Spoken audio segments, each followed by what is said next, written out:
Hey everybody, it's Ken Davenport. It's Tuesday, it's 8 o'clock here on the East Coast, and that means it's time for another episode of the Producer's Perspective Live. Tonight, the Tony-nominated star of Hair, Les Mis, and Murder Ballad. Remember that one? Mr. Will Swenson up next. Hit it, Mary. We're getting the band back together, getting the boys who rock again. We're getting the band back together, rocking the bits of a place that remembers when some punks from the suburbs lit the sky with too much reverb. We're getting the band back together. Hello, everybody. It's Ken Davenport here, coming to you live from my office in Times Square. We've changed locations. Hello, Alan. How are you? Hi, everybody who's watching from wherever you are watching from. Throw some locations. Give me some states. Give me some countries. Anyone from Australia? Your count is very low. It's your case count. So I hope I hope everyone's there. Actually, I hope everyone's there. So there's Megan. So excited for this. We got a Will Swenson fan in Megan. Kevin from Tulsa, Oklahoma. Drew. We all know Drew's from Baltimore. Drew's still from Baltimore.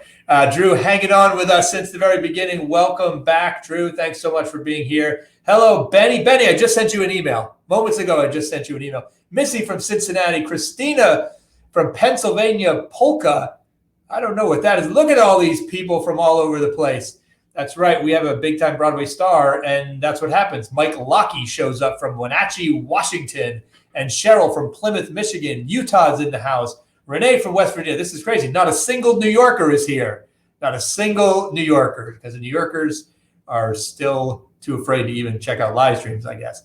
Anyway, welcome back to all of you. Thanks so much for being here.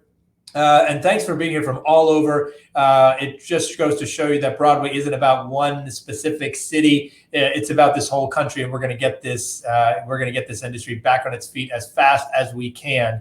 So thanks for being here tonight and keeping the virtual light on for Broadway. If you missed last week's episode and you have any interest in playwriting, in screenwriting, in just being a better human, go back and check out Matthew Lopez's live stream from last week. It's a very inspiring and insightful live stream from one of the most celebrated writers writing today for the theater. Of course, his incredible The Inheritance. But it's a wonderful, wonderful story about a guy who didn't go to playwriting school and then has written one of what's been called the greatest American play of the century. Yeah. And he's just a humble, nice guy as well. So go ahead and check that out and check out all of our replays. We've got over 70 episodes of this sucker, and we are going strong. What else is going on? Next week, we'll talk about next week. Leah Salonga is up next week in a special live, but to tape recorded version because she's in the Philippines, and it's a different time zone over there. I think it's actually 2021. They've had the vaccine. They're all good now. It's all great. They're so far ahead of us. They actually are ahead of us, I think. All those countries are ahead of us. So so tune in next week. There's some fun surprises there, including finding out that Leia is a gamer. So next week at 8 o'clock, our 8 o'clock, check that out. Last week, I was walking through Times Square, and I walked by the Longacre Theater, and I almost walked straight into the Diana bubble. So check this photo out. This is me going, oh my gosh, there is stuff going on in a Broadway theater. Diana is in tech. I think they taped in 3 days for their Netflix special. You could feel the energy just walking by the theater. So it was exciting to know that people were in there and figuring out a way to be safe and perform musical theater. So that was very exciting. Today we announced, this live streaming stuff has been so fun, and we had Kate Rockwell on. And for those of you who don't know, Kate's also a wine expert. And I had Kate do a special thing for some clients of mine and some friends of mine, a wine tasting virtual event. It went over so big, we said we should just let a whole bunch of other people do this and just launch it. And we're doing that. So Mean Girl Kate Rockwell is going to do a virtual wine tasting event, Wine Tasting 101 with a Mean Girl. She will not spit in your wine. So we were going to throw the link up or something. Mary's going to do that now. She's nodding. So you can join us. It's like $15. And she will give you Wine Tasting 101. You can buy the wine so you can sip along with her. We're going to have some fun. She's going to have special guests. So go ahead and check that out always to continue to interact with your favorite folks during this period. Speaking of favorite folks, let's just get straight to the star of tonight's episode and the star of many, many shows that are your favorites. Again, Hair, Les Mis, Murder Ballad. I really want to talk about that show because I love that show. Waitress, many more. Please welcome to the live stream, Mr. Will Swenson. Welcome, Will. Hey, Ken. How are you? I'm good, man. How are you? You know, just living the pandemic dream. Living the dream. Okay, I've got a few things before we even get started. Okay. Oh, This shit. is your episode number 73 of this thing? Yes. That's impressive. It's also depressing and impressive. Impressive, but we'll take it. Have you been doing one a week or sometimes more than that? Sometimes more than we started every day. When I was like, this is going to be over in 3 weeks, Harry. Let's just do them every single day. And people were really bored and excited to talk. So yeah, every day. And then we switched to weekly. Man, that's amazing. And your promo is awesome. It's filled with crazy, famous celebrity folks, many of whom are doing crazy antics with you. And to my knowledge, we haven't planned anything with like silly hats or sing-alongs or something. I feel like I'm missing out on some fun. I'm trying to not hold that against you. I'm sure the craziness will come. It's all improvisational. It's very, just watch the magic. The magic will happen. And then, do I have to pay the $15 for Kate Rockwell's wine tasting thing? Absolutely not. You have to pay $30. Fair enough. Because I'm hijacked the evening and no one will learn anything or enjoy anything because we're going to keep smoking and drinking. Yeah, maybe, who knows? Maybe you are the special guest. You just don't even know it yet because we haven't asked you to do it. How are you? Are you hanging in? I'm good, dude. Tonight is the first night that I have spent away from my 3-year-old since the pandemic began. And I'm not even in my home.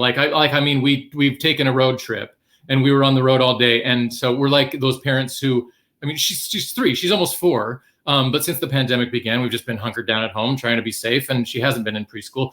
And we finally were like, we need a break or a change of scenery in any way possible. So we hit the road and left her with grandma. And now we're those parents, like with the newborn, we're experiencing it all over. Is she going to be okay? We're calling. She's like, is she breathing? Is she breathing? She's 4. Do you have like grandma cam, like where she sleeps in her bedroom? So are you watching from where you are? Like, oh, yeah, the poor kid is like closed circuit upbringing. Yeah. He doesn't know it, but it's pathetic. Yeah, we are totally. I have it too. This is going to be a parenting live stream just for all of you watching out there. We're not talking about Broadway at all. So I have a 2.5-year-old, and this has been a thing because we've been around the kids so much. That now there's all this concern that separation will be harder because the kids will be around. To go back to school and have to get used to us being gone again, it's going to be, I fear, an even bigger adjustment for her, let alone us. We're kind of freaking out just because we haven't been with her every second of the day today. We'll see.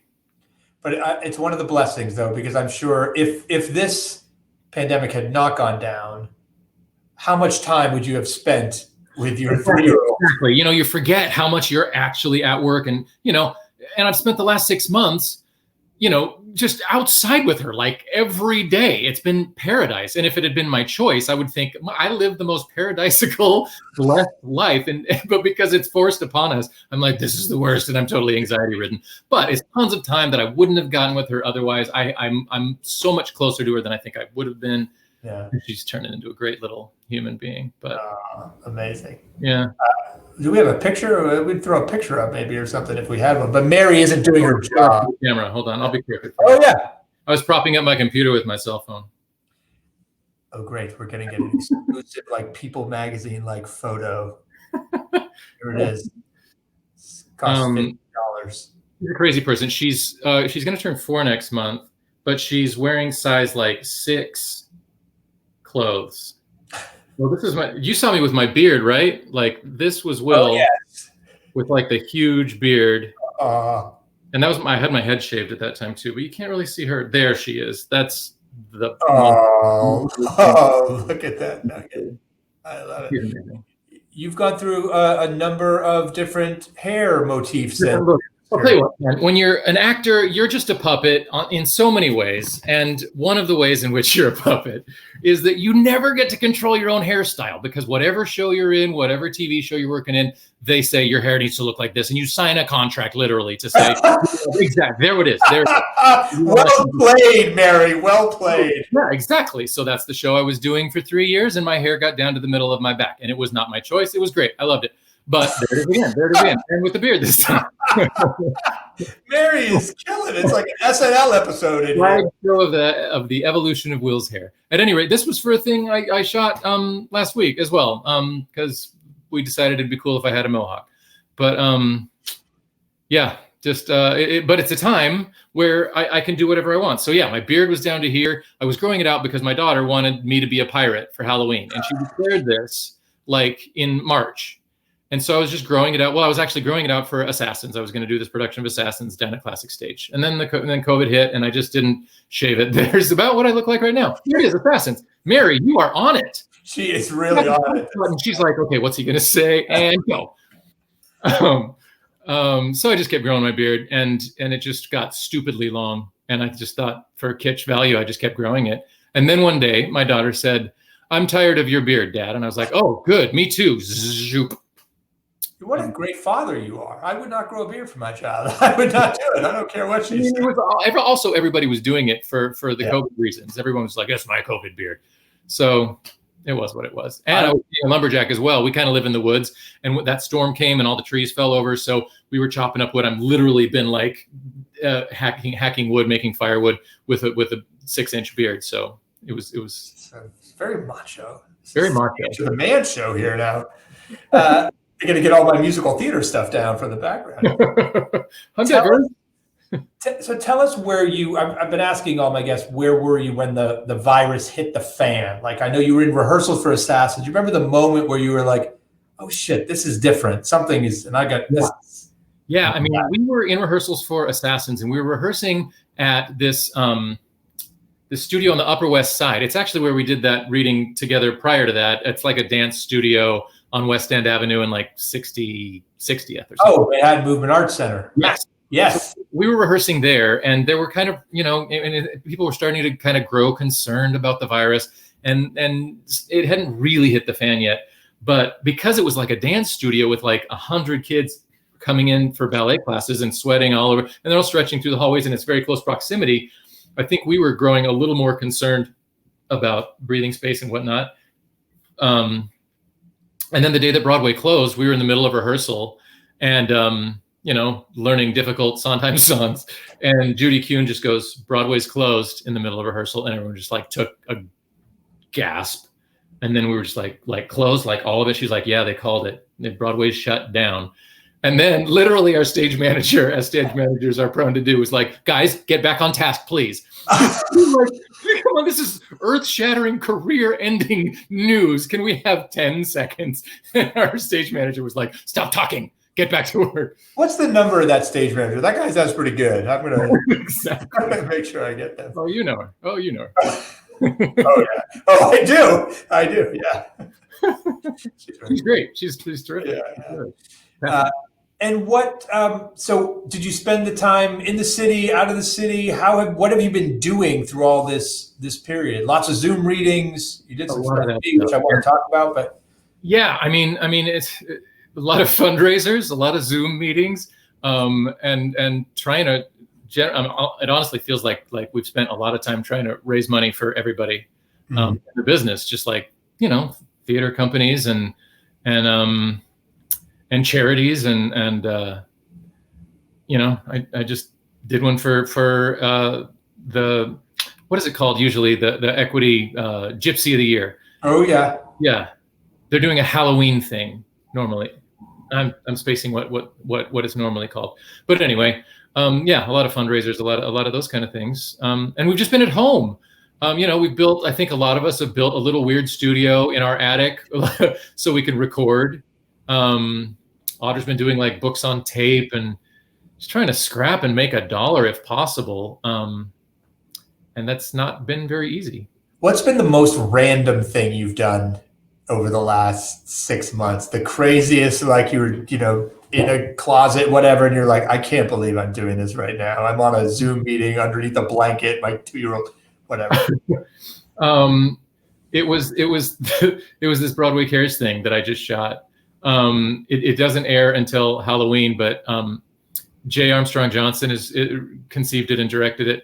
And I mean, I hope I'm not spoiling too much, but I literally was singing a famous show tune from an old Hollywood classic in the style of Marilyn Manson, and shooting a music video to that end, where I ended up in like full makeup with green hair and in a straight jacket. And I was just like, what is happening? Just crazy, weird stuff that we end up doing. But this is what, and I wrote about this in the blog, just promoting this tonight, is what is really amazing about you. And to get very serious or very fanboyish, like, you're one of my favorite actors, as you know, because of your ability to do so many different things. I mean, you can be in hair and dancing around and crazy. You can be Javert. You can be the bad guy. You can be the good guy. You can be the funny guy. Go on, man. Go on. I will. In fact, so the story, the reading. So here's the Ken Davenport, Will Swenson story of the last year. Will was doing a reading for me of Broadway Vacation, the next installment of the National Lampoon. You look just like Chevy Chase there. So you're doing this reading for me, which, by the way, he stepped in at the last second and saved our asses because someone had to drop out, unfortunately. And you did it. And then at the end, someone comes up to me, my assistant comes up to me at the time and says, "Did you know that Will Swenson does an incredible Neil Diamond? It's like an industry legend." And I walked up to Will at the very last day of the reading and was like, "I heard you do Will Neil Diamond. Is that true?" And he was like, "Yeah." And Will ended up doing, as some of people may have read in the trades, this very small private, the first reading of the Neil Diamond project. So that's my long fanboy story of your very, very personal. When did acting start for you? I grew up in a theater family. I'm like a 4th generation theater person. My grandma, this is actually an interesting story, so I'll tell the semi-long version of it.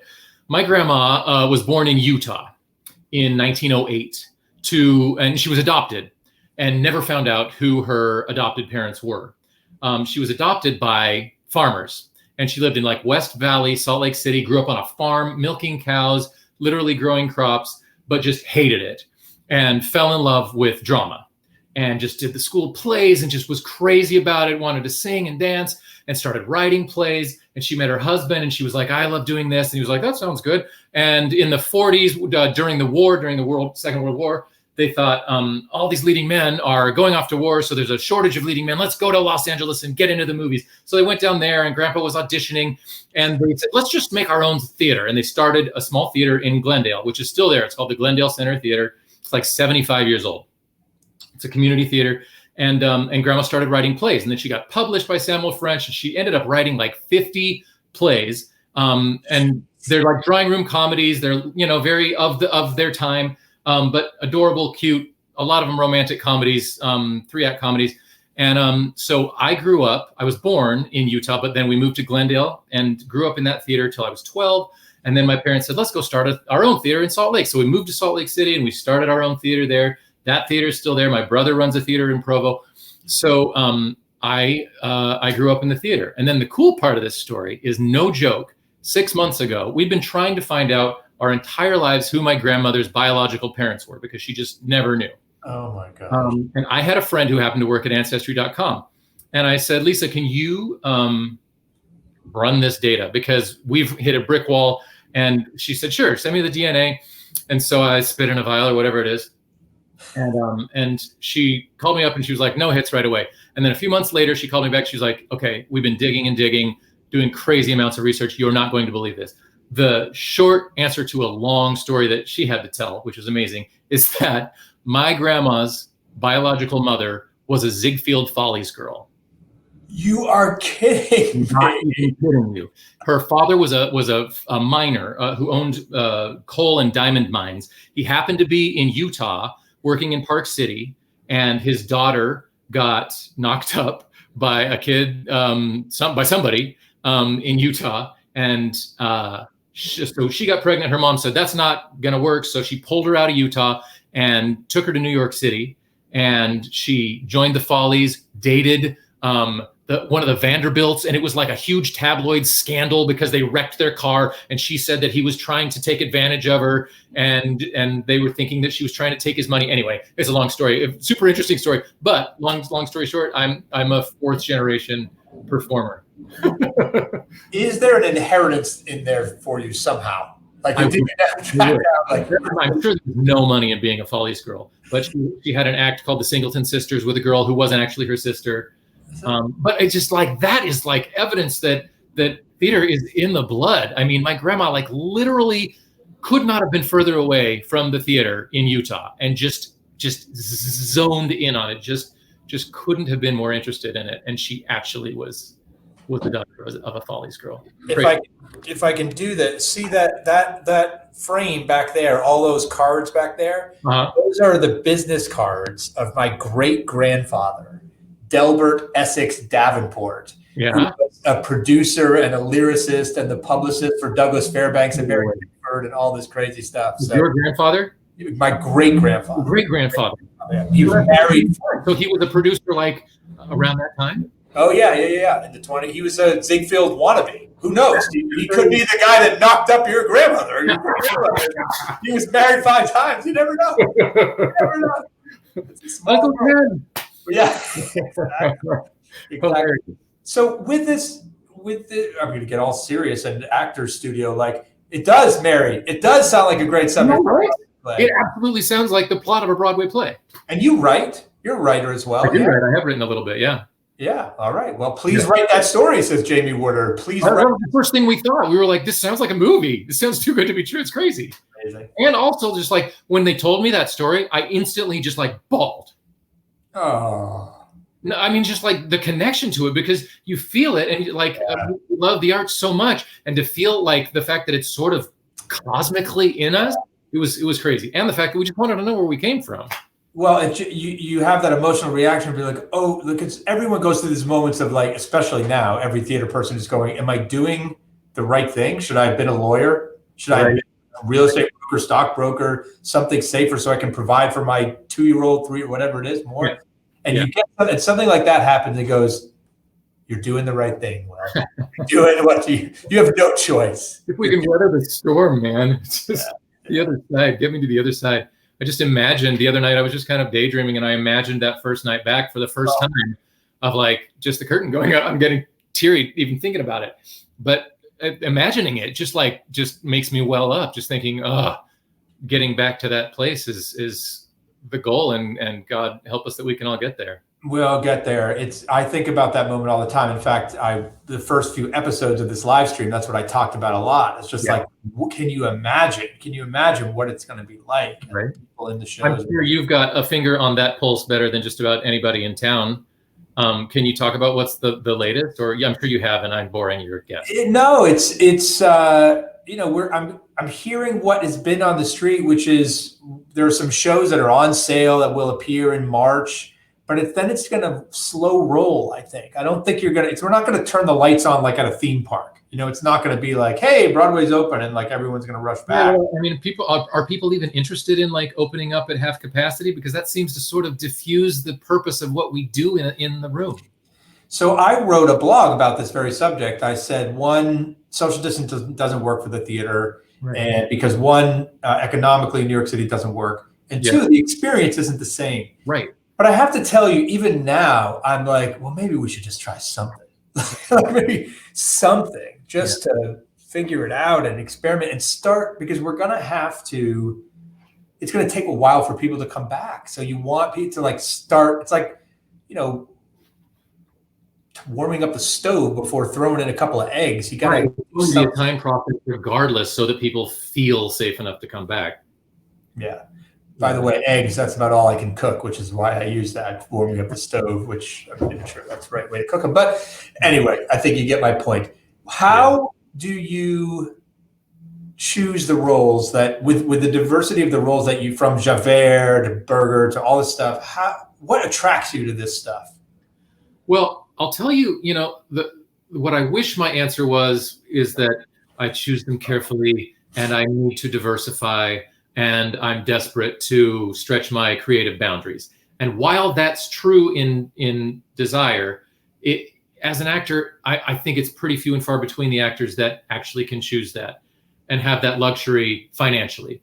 The real answer, and I think I can speak for like 80-90% of us, is that I take the gigs that I can get to try to pay rent.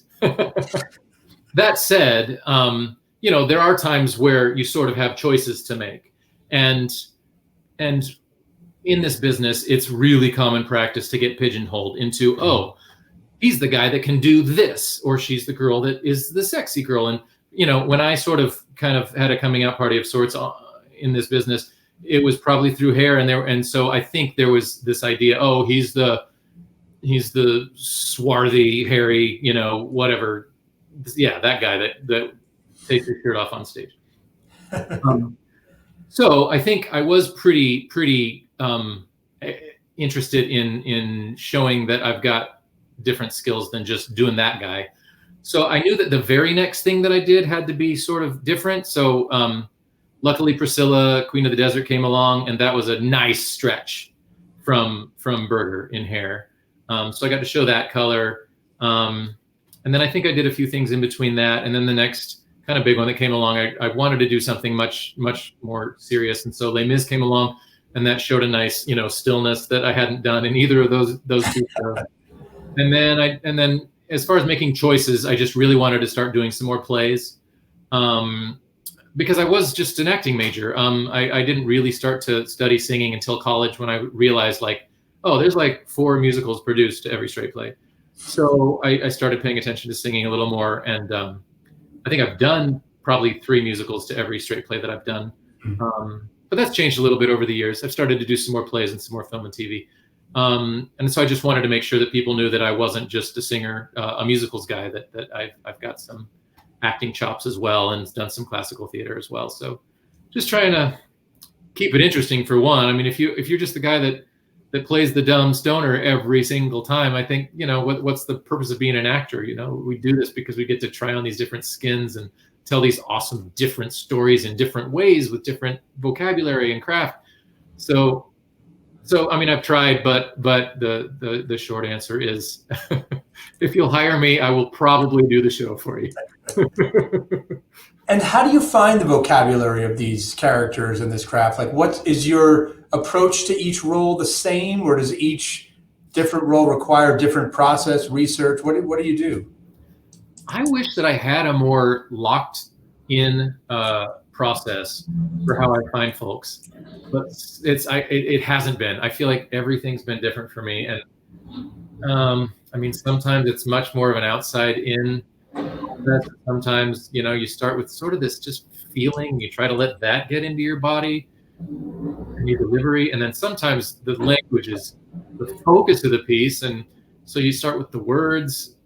I've started to get into using YouTube a lot as a resource. Just like, it's a resource that we just didn't used to have, but I was playing somebody with some mental problems recently, and just kind of went on YouTube and tried to look at schizophrenia and bipolar disorder, and there's just a treasure trove of interviews and behaviors that just things that wouldn't occur to you, and then there's just mannerisms, and you can just kind of just start with kind of just a thing, and then it turns into something else that might show up in the performance, and just people who kind of talk out of the top of their eyes or something. You just some little physicality that can then spark a whole energy that might inform the rest of the character. So I wish it was more locked in, but usually it's bits and pieces from over here and over here. And then every director is different, and then the tone and the genre of every piece is different. So you kind of pick up, I guess, sparks and suggestions from everybody around, and eventually it turns into something. And you mentioned film and TV and working in that medium. Do you enjoy that more or less, the same? How is it different for you? I enjoy it less. It's tricky. I love telling a story in order. the theater is so amazing because there's that electricity in the room. It's so immediate, and you get to tell the whole story every night. And then you get on a film set, and unless you're a part in the movie or the TV show that has a nice arc, generally that work, for me at least, half of the work that I'm done, I step in and I say, yeah, I don't know about that, Sammy. And then I'm done for the day.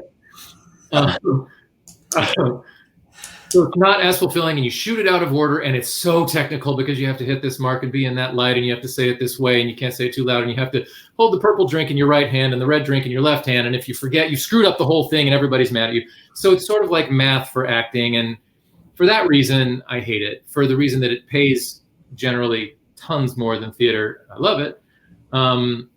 But I'm a theater guy. I love being on the stage and everything that it affords. Any roles that since the play stuff, you like the play stuff, but you do more musical, any classic play roles that you're dying to do? Yeah. I want to do some more Shakespeare. I do Shakespeare, I think, well. But why don't you go ahead and do Hamlet for us right now? We'll just we got a couple hours. Why would an ass am I? That I, the son of a dear father murdered, prompted to my revenge by heaven and hell, must like a whore unpack my heart with words and fall a cursing like a very drab. Some of it's in there. See, the antics. We got the antics. I want to do, put it in the reel. Put it in the reel. Just put on wear a hat. A hat. I would love to do the Scottish play at some point, and my wife and I have also been talking about doing Antony and Cleopatra. I think that would be a ball. Musically, the only one on the list is Sweeney Todd. Like I love new stuff more than anything. But if I had to pick something that I really want to do that's in the canon, it's Sweeney Todd. I mean, that would kill, dude. I mean, that part in that show. Oh, and it's right for my voice too. Just like, yeah, it is. Do a little of that for us too, why don't you? Right now. So you mentioned Audra. Do you guys read? Does she coach you on auditions? Do you work together? You throw stuff? You know, we've worked together a bit. We met working together, and then we did Moon for the Misbegotten up at Williamstown a few summers ago, which was amazing. I was going to say it was a ball, but Moon for the Misbegotten is not a ball. It's a incredibly heavy, depressing, beautiful play.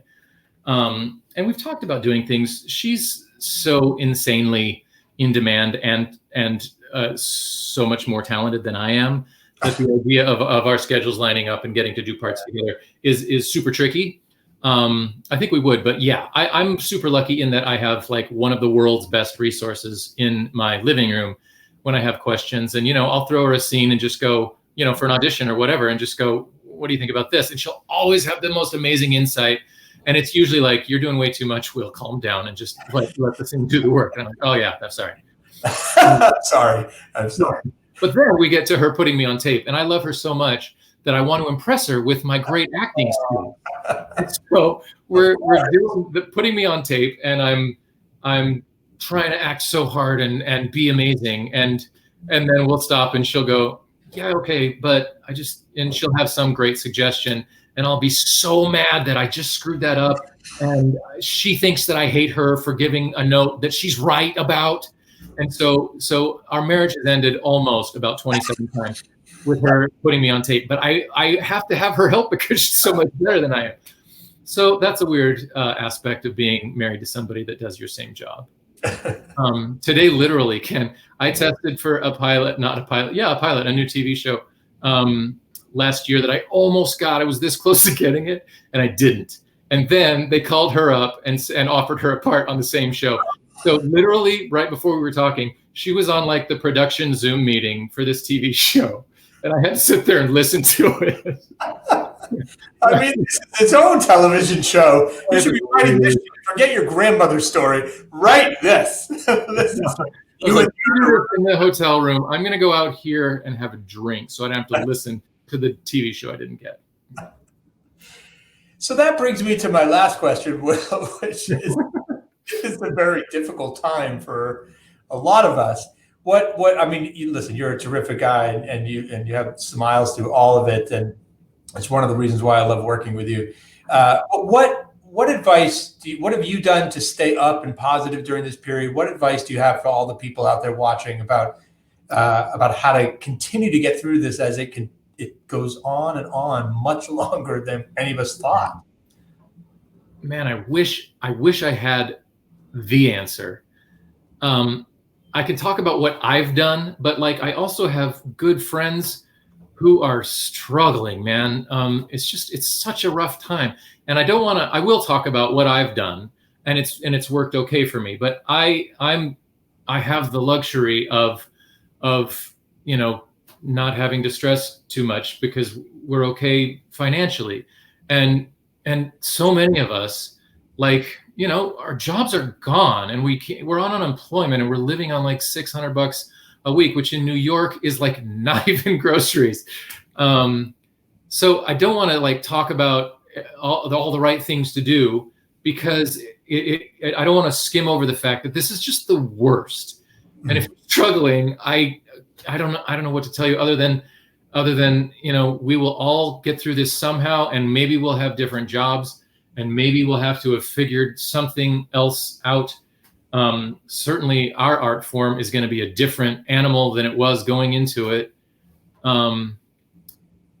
That said, I mean, I at the beginning, I was like, assuming the worst, thinking this is going to take a long time to get out of. So I with my therapist, I was like setting goals and like going, all right, well, try to I could write a play, but I don't have the discipline, and I have a 3-year-old at home. So I tried to do things that could incorporate her. So we've done a lot of outdoorsy things. We live in the woods, and so I've literally been like trying to work in wood, and I've been making outdoor benches and repaving our planter boxes and doing a lot of gardening and just like having stuff to do. And then we were supposed to do this cruise to Italy for one of the playbill cruises. And I decided, all right, well, I have the time finally, and we're going to go to Italy because this thing will be over in a couple months, right? So I decided to learn Italian. So I got one of those apps and I went hardcore into the app. And then I've been listening to podcasts, and I could get by in Italian now. So like 6 months later, a little more than that, I'm pretty proficient with Italian. Wow. So not bad. I'm happy with it. I mean, I want to go to Italy desperately now, but that's going to be a little while. So, I mean, I've kept busy. I'm grateful that I have a 3-year-old because it's forced me to stay active.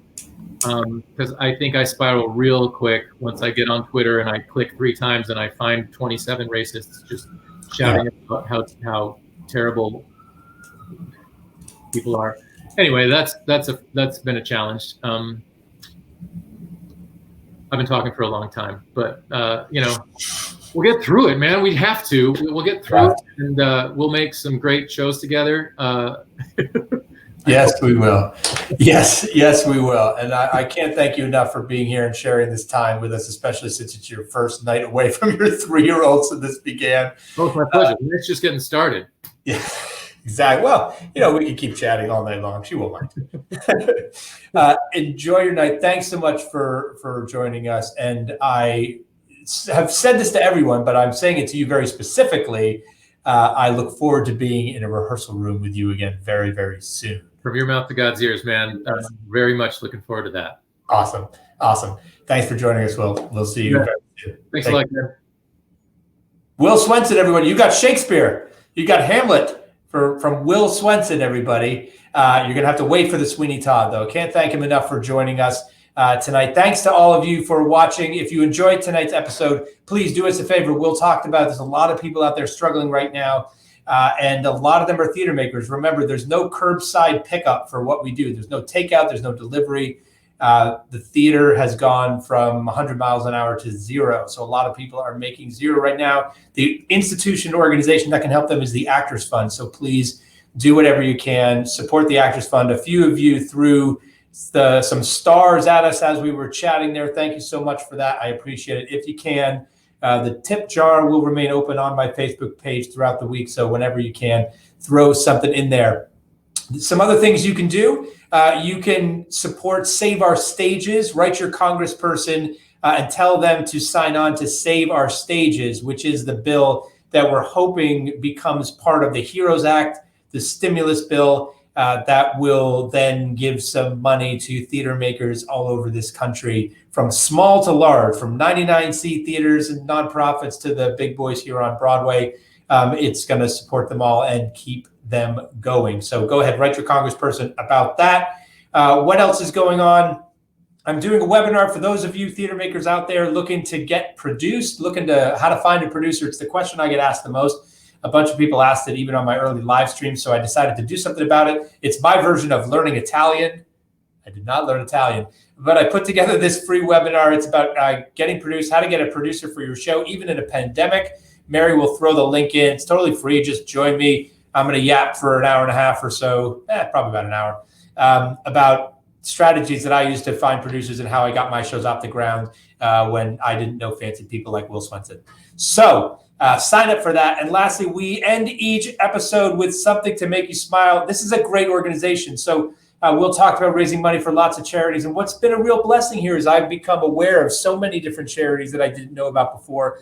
Here's a great one called Live and in Color, which is working very, very hard to support diversity in the arts. And they did a video of the telephone hour from Bye Bye Birdie. Bye Bye Birdie. So go ahead, watch this now. I'm going to sign off. You're not going to go anywhere because we're going to roll straight into it. Thanks so much. We'll see you next week with Leah Salonga. She's a gamer. She's got lots of tips for your favorite video game. Next week, 8 o'clock. See you then. Stay tuned for this video.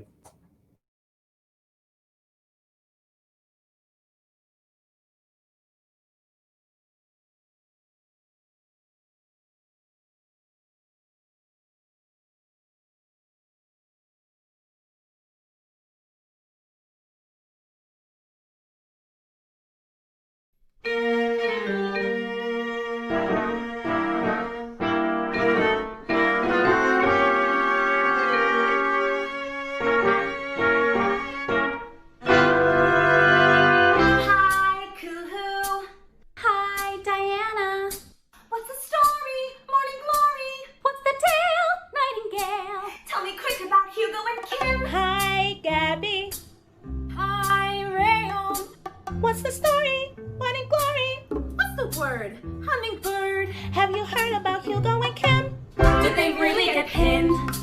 Did she kiss them and cry? Did he pin the pin on? Or was he too shy? When I heard they got pinned, I was hoping they would. Now they're living at last. He's gone. Hello, Mr. Hinkle. This is Kenji Kanagawa. Can I speak to Penelope and... Is it true about Kim? Penelope? I just knew it somehow. About the prom. I must call her right up. Saturday? I can't talk to you now. Going steady! No, it man. It's crazy, man. You know it. It won't last. Not at all. He's too thin. She's too tall. Hello, Mrs. Miller. This is Kenji Kanagawa. Can I speak to Deborah Sue? Hiya, Hugo. Hiya, stupid. What you wanna go get paid? Well, I sure think I'm hip. Hey, you meathead. I was hoping they would. Lost your Now they're marbles. living at last. Are ya not? Going steady. Hello, Mrs. Gar. Finest charity home from school yet. Did they really get pinned? No, it's steady. She saw him. No, it's steady. She Now dug they're living him. at last. No, it's steady. She No, nailed it's steady. him. If you gotta go, that's the way to go.